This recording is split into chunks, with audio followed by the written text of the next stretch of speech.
नमस्कार मो चैनल को आपण मानक स्वागत जनाऊँगी। आज मु अरुआ खुद उपमा बनैबी मुझे गाजर टमाटो फूलकोबी कंचा लंका भृषंग पत्र और धनिया पत्र और आलू एबे कड़े गरम हो गला तो मुझे तेल को पकई नेली।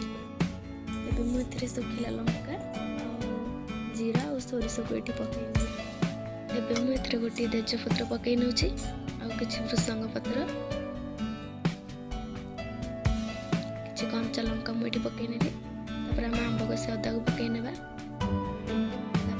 दुईटा रसुण को काटी पकई नेछि। एबे मुझे प्याज पकई नेली ताको भल भाबे मिसई नेली। एमती एबे मुझे गाजर को पकई नेछि। एबे हम एतरे कटा हेतवा आलू को पकई नेबा। फूलकोबी को मध्य एठी 2 चामच हळदी पकई नेछि। स्वाद अनुसार लुण को पकई नेली। मुझे अल्प टमाटो पकई नेछि। परिया सिझी आसला तो मुझे अल्प टमाटो पकई नेली। किछि धनिया पत्र पकई नेबा। मुझे पानी को पकई नेछि।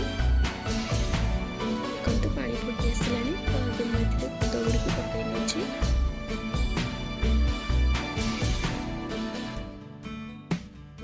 मिनिट हो जाए तो देखो भल भाव से आसला अल्प अल्प